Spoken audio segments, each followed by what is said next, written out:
In the spring of 2024, in a quiet Airbnb in York, British police pulled back a duvet and found the most wanted woman in China. She'd been missing for 7 years. Not on an island, not in a bunker, in England. In her room, a laptop, 1,000 Bitcoin, more than the GDP of Iceland. But the money isn't the strange part. In her notebooks, police found her real plan. She was going to become a queen. This is Built and Broken.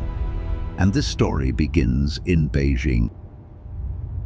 The Diaoyutai State Guest House, where China hosts presidents, and in 2015 investors of a company called Luantian Geri, its founder promised returns of 300% Bitcoin mining, health tech, the future. They called her the goddess of wealth. 128,000 people invested, teachers, pensioners, life savings from every single province in China. And they weren't fools. That's the machinery of every great fraud. When the venue hosts presidents, the pitch borrows the credibility of the state itself. Behind the banquets, the machine was simple. New money paid old returns. But Qian Zhimin wasn't stockpiling cash. From day one, she was converting it into Bitcoin, 70,000 coins. In the summer of 2017, Chinese police opened the file. They froze the accounts. They came for the goddess. She was already gone. July 26, 2017. A forged passport from Simpson Nevis. A new name, Yadi Zhang. A winding route through Southeast Asia. And 2 months later, she walked into Britain. That autumn, an assistant carried 2 laptops from Bangkok through Heathrow. £4 billion in hand luggage. The assistant was Jian Wen, a takeaway worker from North London. Within months, she was living here, a Hampstead mansion, £17,000 a month. Her story, she worked for a wealthy antiques heiress. The heiress went shopping, jewelry across Europe, an offer on a £23 million mansion. But every deal died on the same question. Where did this money come from? So she waited, and she wrote. Her notebooks laid out the real dream, to become monarch of Liberland, a self-declared micronation on a riverbank between Croatia and Serbia, to meet dukes, royalty. She had sold a fantasy to 128,000 people. It turns out she'd bought one herself.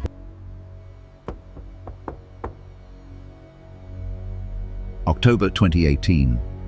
The Metropolitan Police knock on the door, investigating suspicious property deals. They find cash, devices, and scraps of paper that unlock crypto wallets holding a fortune. They seize the laptops, and then, the twist this whole story turns on, they don't arrest her. Nobody yet understands what they're holding. Yadi Zhang dissolves into Britain for 6 more years. Now think about what happens next. The police are holding the treasure and hunting the pirate.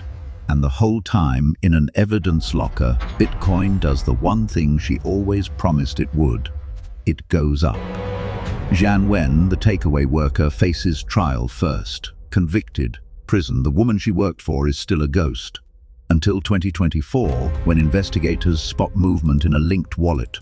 They trace it through an exchange, follow the IP logs north, to a rented Airbnb in York. April 22nd, 2024. 6.5 years. It ends with a knock on a bedroom door. The goddess of wealth, asleep in a £79 a night Airbnb.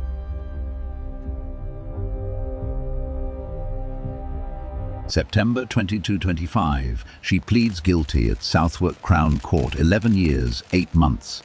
The largest cryptocurrency seizure in history, £5 billion, and that should be the end. It isn't, because those coins are now worth 150 times what she paid.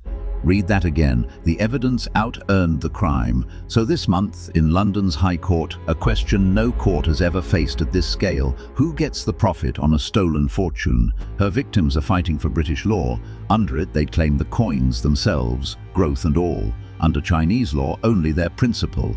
Defrauded once by a Ponzi scheme, now in court to avoid being shortchanged by its rescue. Here's what this story leaves us with. Every era's great fraud borrows that era's trust. State banquet halls, printed bonds, crypto dreams, but she made one fatal choice. She stole the only money in history that writes down every transaction. Forever. In public. She wanted a crown. She got the perfect crime that recorded itself.